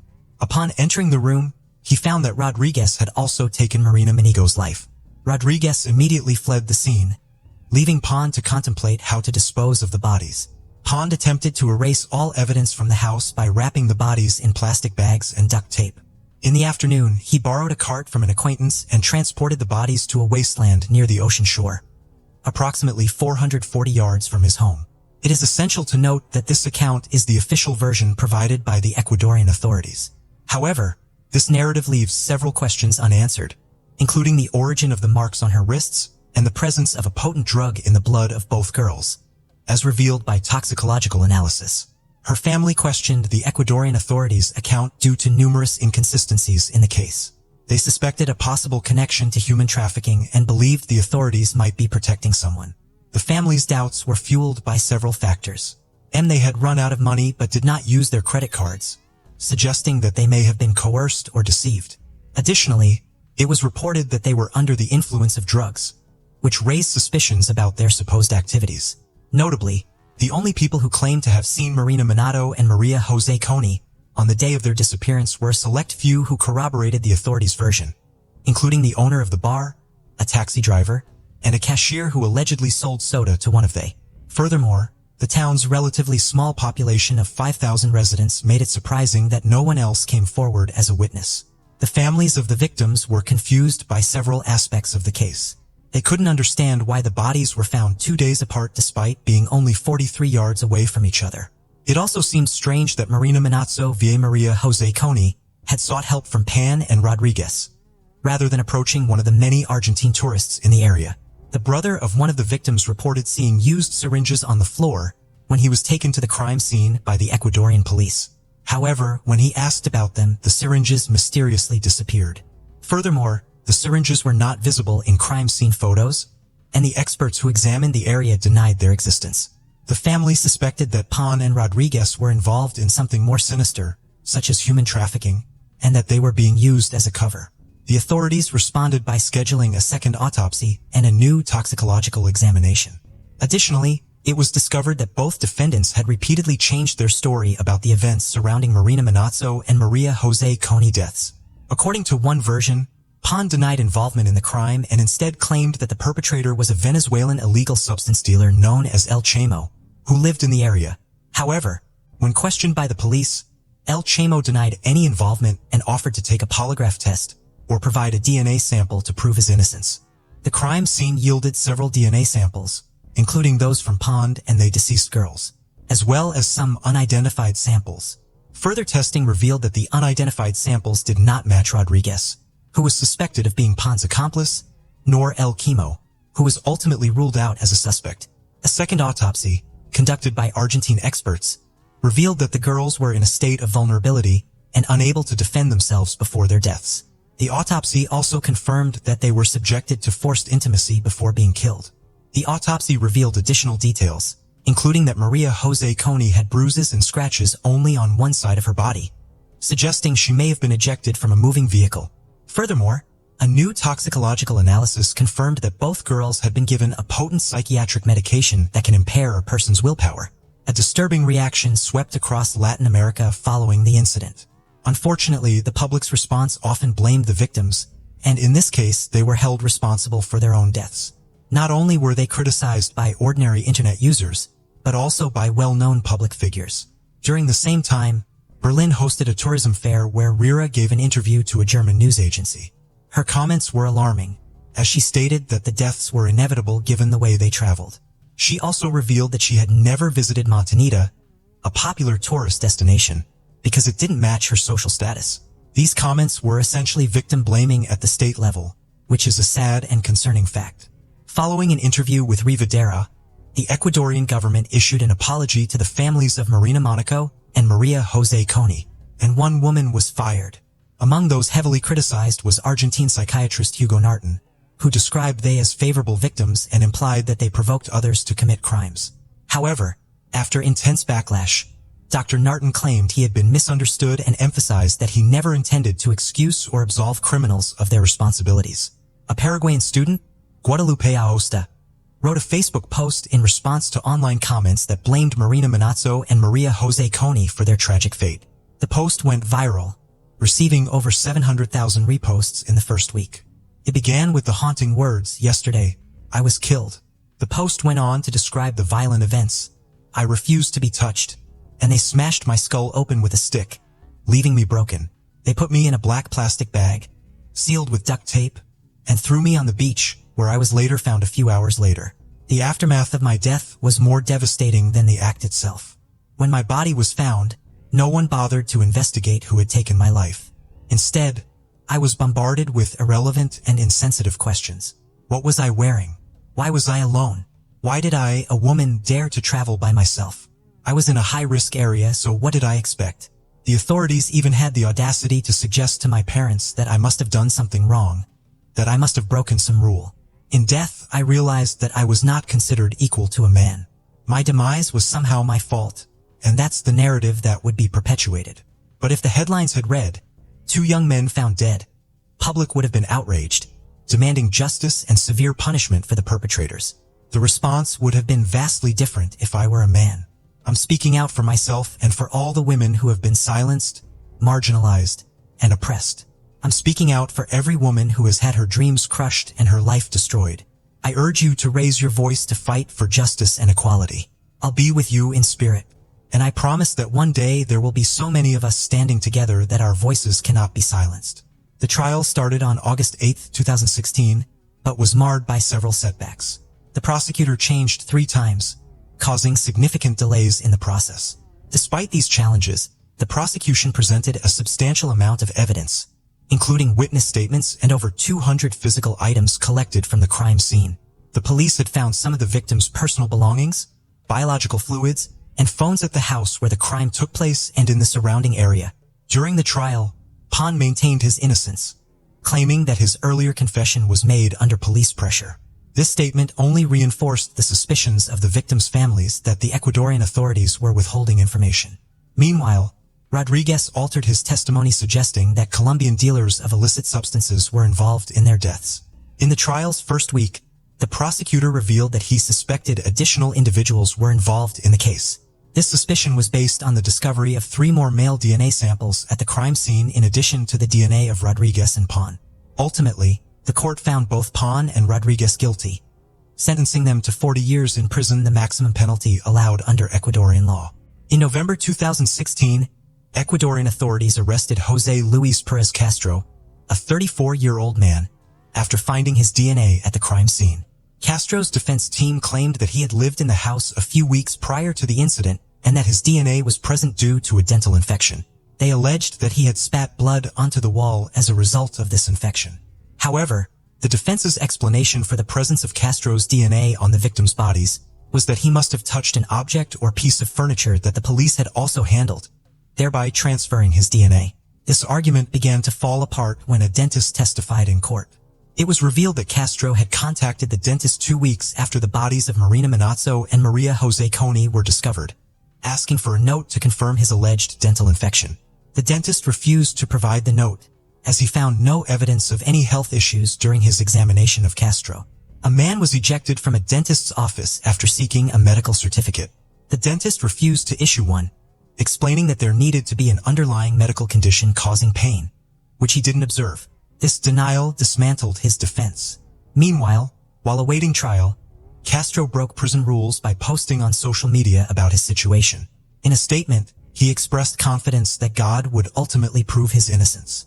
Despite his persistent claims of innocence, Castro was ultimately found guilty and received a 40-year prison sentence, just like 2 others, Alberto Pan and Eduardo Rodriguez. In December 2018, a group of university peers brought 20-year-old Sander Deer to the emergency room. He was unconscious, notably pale, and his skin was cold and unresponsive to any stimuli, which left the doctors completely perplexed. Here lay a fit, active young adult without any history of illness, yet his body temperature was merely 27 degrees Celsius, indicating a comatose state. Medical examinations revealed that he had hyponatremia, an alarmingly high level of sodium in his system. Typically, an adult ingests about 5 grams of salt daily, equating to about 2 grams of sodium. However, Sander had 160 grams of sodium in his body, surpassing the 2-month average intake for one person. The medical team questioned these so-called university friends about what had happened with Sander. They asked about his activities the previous night. The friends simply shrugged their shoulders, averted their eyes, and acted as if they knew nothing about Sander's condition. Clearly, something was amiss here. Despite the relentless efforts of the medical professionals to save him, 20-year-old Sander succumbed to multi-organ failure, a condition where critical body systems cease functioning. The autopsy revealed startling findings. The pathologist examined the contents of Sander's stomach to understand why a seemingly healthy university student suddenly died. To their astonishment and dismay, they discovered there was no food or water in his stomach over the past 2 days. Instead, peculiar items such as aquarium goldfish and heads of mice and eels were found inside him. This indicated that he had endured horrific experiences before his untimely death. The case of Sander garnered immense attention from online communities and media alike, rapidly becoming a topic of international discussion. Conversations erupted around universities potentially concealing the shocking misdeeds of their students and the impunity enjoyed by offspring from affluent families. This situation shone a spotlight on a student fraternity known as Rus. Established over 7 decades ago, with its symbol being a Flemish lion, this secret fraternity consists solely of male students majoring in law, engineering, and business, with around 30 active members, mostly hailing from prominent backgrounds. The family's Rus is considered one of the most prestigious groups at the esteemed Catholic University of Louvain in Belgium. Almost every student aspired to join this exclusive brotherhood. Each year, they accepted only 2 or 3 new members, adding to its exclusivity. Rumors abounded about the fraternity, enhancing its allure and making it even more enigmatic and elusive. It symbolized a kind of student aristocracy with significant influence within the educational institution. In the meantime, the student fraternity Rios resumed its activities. They prepared a unique selection of items for their annual initiation tradition for new members. This initiation menu included unusual starters such as grasshoppers and cockroaches, followed by a main course featuring live mice and fish. The dessert was a combination of coffee with an illicit substance. A disconcerting image showcasing the fraternity's initiation ceremony circulated widely. In the photo, principal members of the group were dressed in warm outerwear like coats and cloaks, while 4 initiates faced challenges on their knees. In one startling display, an initiate had a pistol pointed at his head. Another faced the barrel of a rifle. This photograph raised numerous questions. What other types of ceremonies did this clandestine group conduct? What exactly happened within the fraternity's walls? Considering many members sons of politicians, lawyers, distinguished doctors, and business leaders, one wondered, to what lengths would they go to protect their offspring if a truly grave incident occurred? Sadia wasn't actually aspiring to join the Rios Brotherhood. Born in Belgium, he was acutely aware of his fortunate circumstances. His father had come from Senegal, seeking asylum in another nation before Sadia's birth. Like many immigrant fathers, he sacrificed greatly to ensure his 2 sons could lead respectable lives. He understood that due to their skin color, his children would have to work doubly hard to earn the same respect and career opportunities as native Belgians. Mr. Diaz's father worked long hours at a factory, spent nights mastering the local language, and either found or sacrificed sleep to assist his sons with their schoolwork. His only dream was for his sons to succeed in life. From an early age, Sander, conscious of his future, he realized that success wouldn't come easily. It required persistent hard work. Since kindergarten, Sander had a close friend named Ferry, who lived just a 5-minute walk away. They were inseparable. They shared interests such as biking and manga, and they dreamed of attending university, securing good jobs, saving money, and eventually relocating to Japan. They even made a pinky promise to remain lifelong best friends, and one day travel to the land of the rising sun together. However, Sander was never fated to see the birthplace of manga and anime. Beyond Ferry, Sander had numerous friends. As a teenager, he excelled effortlessly in everything he tried, whether it was solving complex mathematical problems or playing football for the first time. He amazed his friends with his natural talent. Though people often envy such gifted individuals, Sander was beloved for his charisma and approachability. His knack for conversation and ability to connect with everyone made it easy for him to make friends.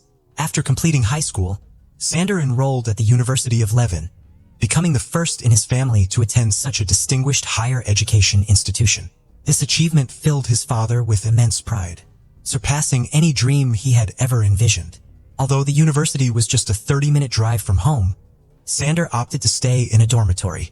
He chose civil engineering as his major and dedicated himself from the start to earning a master's degree in the field. Sander appeared wise beyond his years and was driven by a desire to make his father proud. His ambition was to graduate, secure a well-paying job, and enable his father to retire, repaying the sacrifices made for his children's future. By 2018, Diaz was in his 3rd year of the 5-year program. He was already focused on securing employment post-graduation, so he steered clear of the party scene. His concentration was firmly on finding a lucrative job to support his family and pay bills. Aware of the potential challenges his skin color might present in landing a desirable position in a predominantly European tightly knit industry, Sander was under no illusion about the difficulty of his task. Armed with high academic achievements, interpersonal skills, and unwavering diligence, he recognized the importance of establishing vital connections. This realization led him to consider joining the Roy Brotherhood, a group synonymous with prestige, social networking, exclusivity, and crucially, the connections needed for his career. In a world where not just merit but also influential connections are highly valued, this seemed like a strategic move. Many members of the Roy Brotherhood hailed from well-known families. Sander's decision to apply surprised his friends, except for his older brother, who saw the potential career benefits of such societies. His childhood friend Ferry believed in Sander's natural sociability and friendliness, but was initially doubtful about these fraternities. Ferry even tried to discourage Sanders from what he saw as a hazardous step.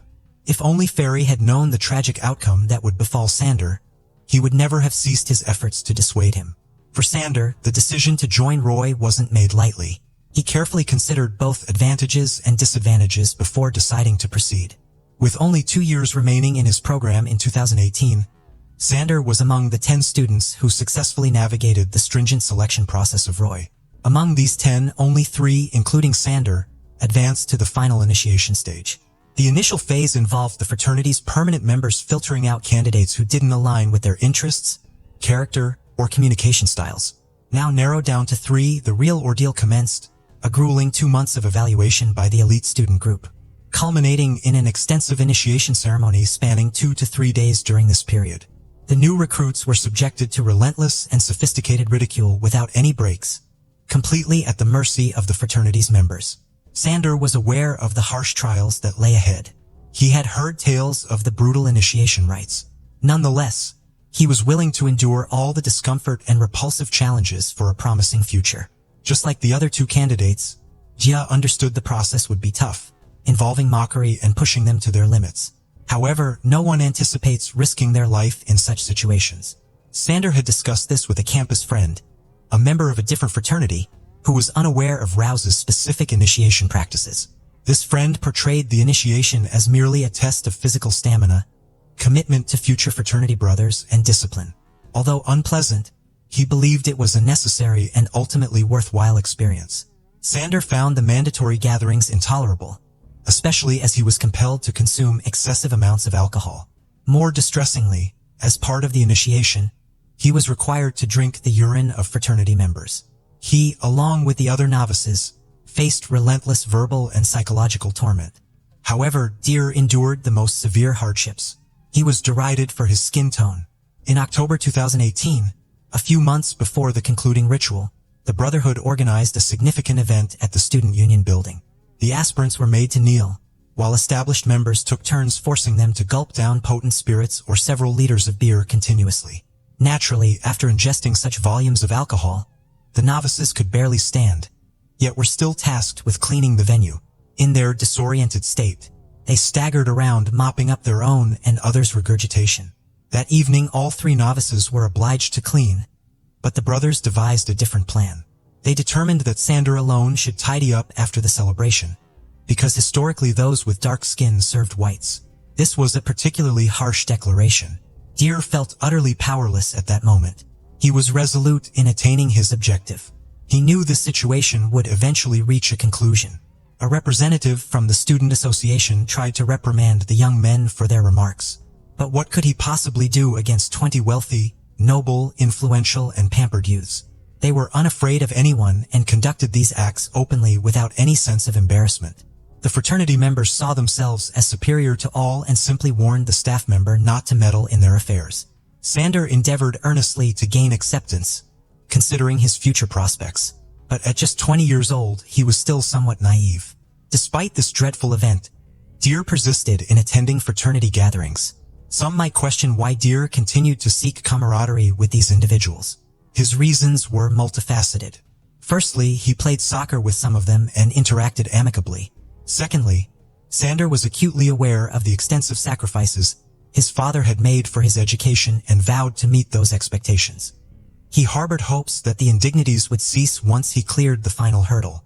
In Rose's 70-plus years of history, only 2 members had been of African heritage, and presently only one was surviving. A dark-skinned student had been inducted in 2015, and Sander was poised to be the second to undergo the ultimate initiation rite. The final initiation, also termed baptism, was about to commence. Everything the novices had endured thus far seemed insignificant compared to the ordeal they were set to face. On December 4, 2018, at 4 p.m., the initiation commenced. Sander, along with 2 other candidates, donned lengthy flowing white robes and ventured into the city carrying bouquets of flowers.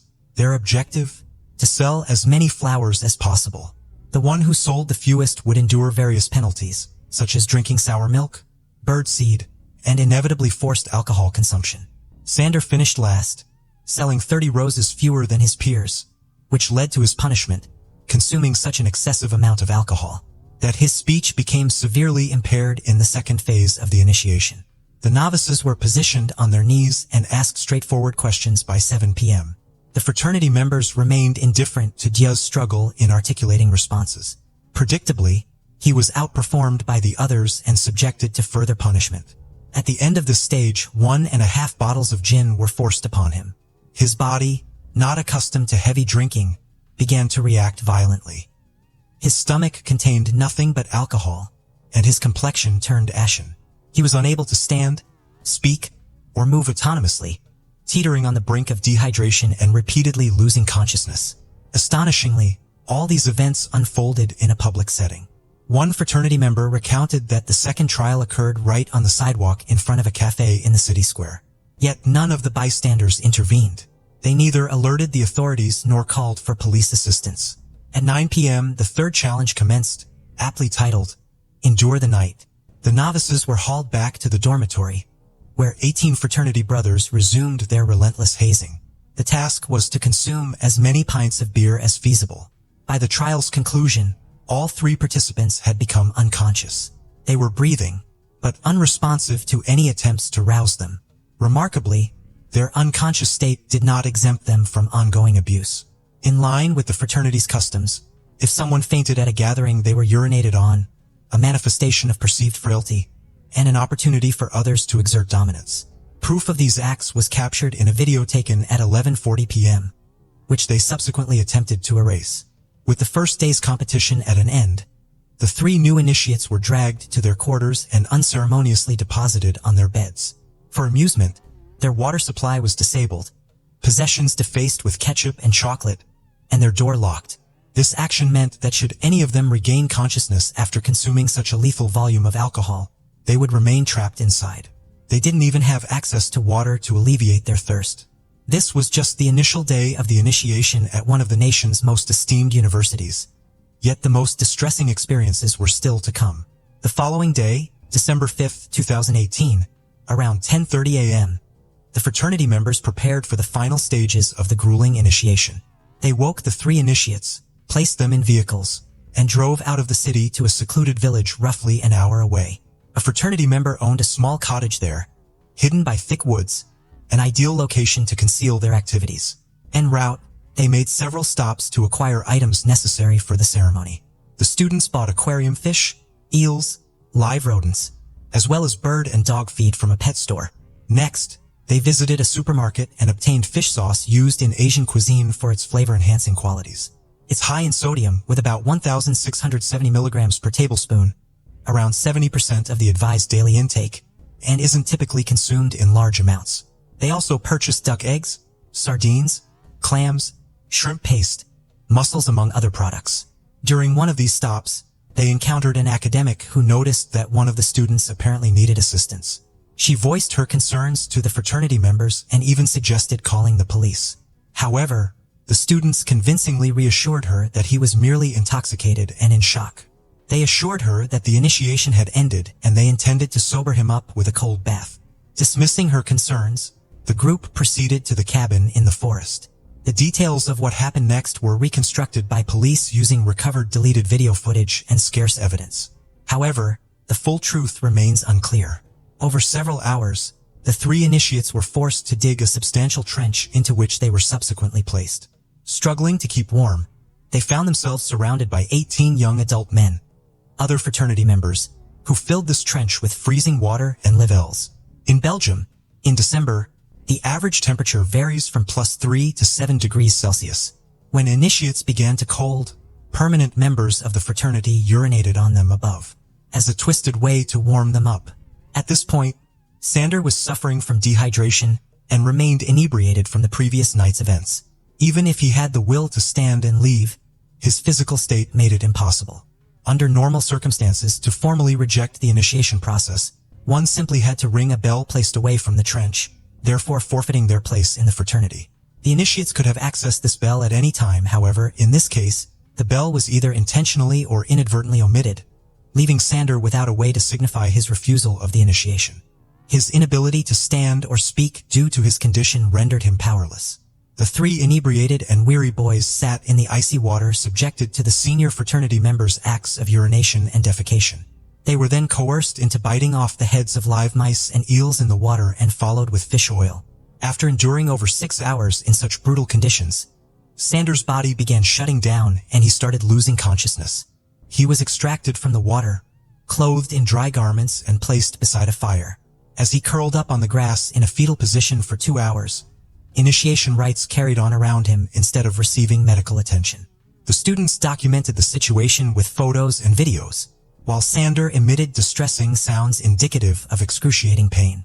The excessive intake of sodium triggered severe elevation in Sander's blood pressure, resulting in a nosebleed, and he became entirely unresponsive. At 8:57 p.m., a senior fraternity member eventually decided to contact emergency services. Following their advice, students transported an unconscious Sander to a hospital but placed his body in the trunk to prevent soiling the car's interior. Upon arrival at the emergency department, fraternity members withheld crucial information regarding Sander's recent diet and alcohol consumption from the medical team. After leaving him in the care of the hospital staff, they departed with the intention of resuming the initiation upon his discharge. This action left Sander with no real chance of recovery. While the medical professionals conducted tests and endeavored to unravel the cause of his condition, Sander's organs began failing due to the severity of his state. He was transferred to Ant P University Hospital for its superior facilities. At Ant P University Hospital, Sander's heart ceased functioning. He slipped into a coma, and subsequently, the 20-year-old tragically lost his life. The primary cause of death was identified as toxic levels of sodium in his body, a direct result of excessive fish source consumption. The hospital informed the police, prompting an immediate investigation into the circumstances surrounding his death. By 10:40 p.m., the other two initiates who had continued with the ritual were also hospitalized. Upon learning of their children's dire condition, the parents hurried to the hospital. Meanwhile, fraternity members hastily worked to erase any evidence of the initiation. They filled in the trench used for the trials, cleaned up a room smeared with ketchup and chocolate, reinstated water supply, and purged their phones of incriminating messages, photos, and videos. By the time police arrived at the scene, there was no physical evidence left. However, investigators were later able to recover deleted data from mobile devices. Despite this recovery, significant hurdles were encountered during the investigation. The children involved belonged to influential families whose parents quickly sought legal representation. Though evidence implicating 18 fraternity members in Sander's death grew stronger, continuous obstruction from high-powered parents protracted the investigation. All 18 students wiped their social media profiles and limited their communication, speaking only through their attorneys. Following Sander's tragic death, Rio's fraternity was dissolved. The university imposed disciplinary measures on all involved, requiring them to complete 30 hours of community service and write an essay on tradition's role in student organizations. Remarkably, none of the participants were expelled from the university. The 18 individuals involved in the incident completed their education without significant repercussions. In response to this outcome, teachers aware of the situation authored an open letter advocating for harsher penalties for the group, but no additional measures were enforced against these students. The formal legal process concluded in July 2020. Following this, attorneys representing two members sought further investigations, seemingly as a tactic to reframe the entire incident as a tragic accident and attribute blame to the deceased student for purportedly weak health.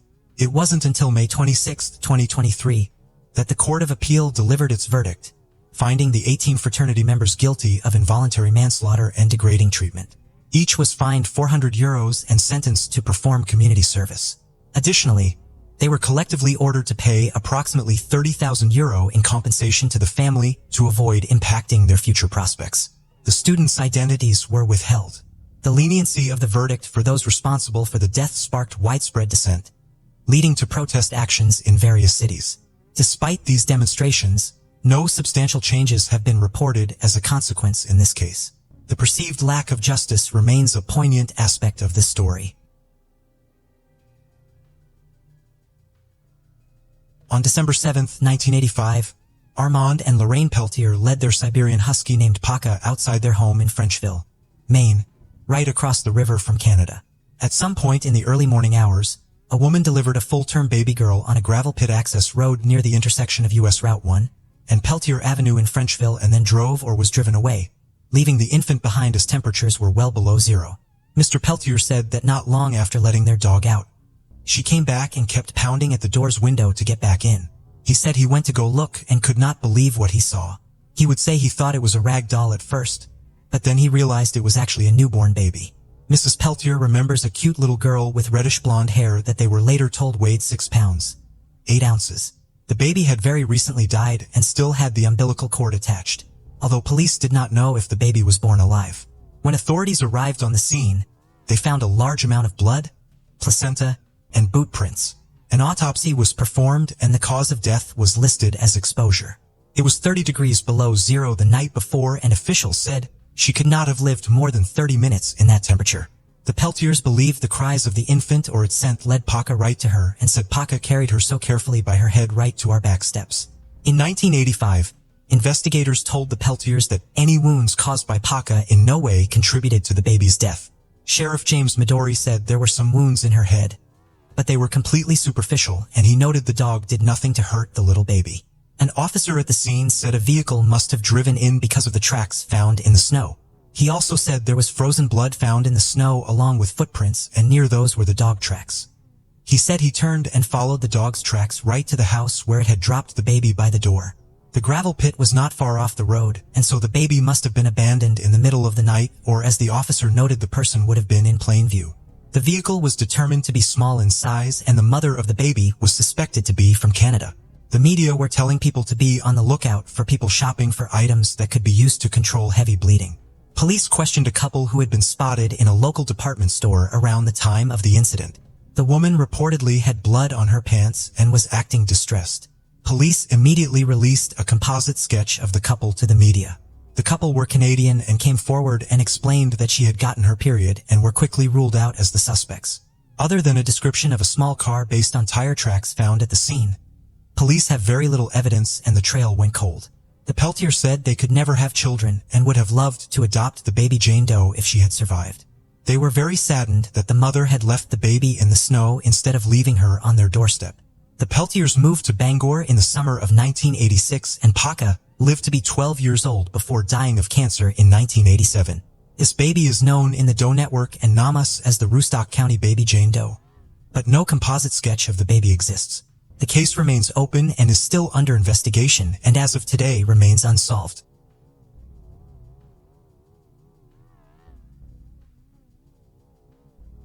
Robert Joyo was born January 13, 1980, and was nicknamed Rob. He was described as a goofball that loved to make people smile. He enjoyed football and horseback riding in Cape Cod, where he was born. Around his sophomore year of high school, his grades began to slip, and so his coaches removed him from the football team and told him to get his grades up. Football had been incredibly important in his life, and without it, he began to struggle to find purpose. That's when he found himself getting into more and more trouble. At some point during all of this, his family decided to move away from the large city of Houston, Texas, to the more isolated town of Gorham, Maine. Rob would go from a very large school in Houston to a much smaller school in Gorham with very cliquish groups. With Rob being 18 and only having a couple months left of high school, he would get in an apartment on April 3, 1998 in Portland, Maine with his friend Andre. That same day, he would go with his father to buy a Ford Bronco that he found. Earlier that day, Rob played basketball with his younger brother, Mark, for a few hours. His mom bought several bags of groceries for Rob, and when he drove away that day, nobody knew that his first night of freedom would actually be his last. He never even got to spend one night in his new apartment. That night, Rob dropped off his car and belongings at his new apartment and went out with his friends to the Metropolis Dance Club on Forest Avenue in Portland, a popular under-21 club. While at the club, his friend Michael got into an argument with another group of young men. It was bad enough that his girlfriend Monique suggested that they needed to leave as she had heard the other group was looking to fight. Rob and his friends hopped into a van and drove to the 24-hour Denny's on Congress Street where the crowds always went to after the club closed. When Rob and Michael and the rest of their group made it to Denny's around 1 a.m., they found 3 cars of guys waiting for them in the parking lot. While Rob and the others waited in the van, his friend Michael got out of the vehicle and was met by a guy named PT suddenly. Someone from behind PT lunged forward and punched Michael, who dropped to the ground and slid under the van. Rob and the other passengers got out of the vehicle to help, only to find themselves surrounded by dozens of people. Rob ended up fighting with an 18-year-old professed gang member named Kevin Janasco. Rob and his other friends got pulled apart, and they were all engaged in their own isolated fights in the parking lot. Most of Rob's friends scattered. Some even ran away from the scene, but Rob was left trying to fight off several people. Sometime during the commotion, Rob's shirt was pulled up over his head and then he was stabbed. When the sound of police could be heard, the crowd dispersed, leaving Rob lying on the ground bleeding to death. By the time police arrived, he had lost way too much blood and was pronounced dead at the scene. Although nearly 100 people scattered, there was still about 50 people nearby, but no one came forward as an eyewitness to who stabbed and killed him. The initial police investigation included interviews of about 60 people, and they were able to piece together some of the details of the evening, but details were still murky. The police discovered that the rival group was either affiliated with or full-fledged members of the Southeast Asian and Cambodian gang called the Tiny Rascals. An investigation revealed that in the first car, a red Mustang, was 15-year-old Siha Sray, Sam Kim, Tana Ork, and Siha's brother. In the second car, a blue compact was PT Kevin Janasco, and at least 3 other people. And finally, a dark Toyota car within Massachusetts plates was driven by Sam Kim's brother and had 3 guys with him from Boston, and the vehicle they were driving had weapons in its trunk. The knife that killed Rob was left behind in the parking lot and fingerprints were pulled from it, but investigators could not definitively link them to anyone. That same night, PT along with Kevin Janasco, who fled the scene in PT's car, was taken into custody for questioning. Rob's blood was all over PT's jacket, but they were both released the following day.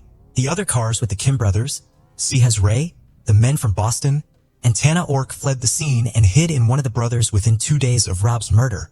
A suspect started to emerge. A 15-year-old girl came to the Portland police station with her parents to talk to them about a phone call she received after Rob's death. She said that she was talking to 15-year-old Siha Sray, and he confessed to her over the phone that he had stabbed Rob after somebody used racial slurs against him and his friends. Siha initially told police that he wasn't even at Denny's that night. However, another witness, one of Siha's friends, came forward and said that Siha asked him to be his alibi to back up the lie he told police. At age 15, Siha was charged with the murder and spent 18 months behind bars. But he was released after investigators felt there wasn't enough evidence for a conviction. Several years later, Siha was shot and killed in a dispute over drug money. Rob's brother Mark claims he and the police heard several credible accounts that indicate Siha was not the killer, and he likely took the fall for someone else. Rob's family is asking witnesses to come forward and finally tell the truth about what happened the night Rob died. But as of today, this case remains unsolved.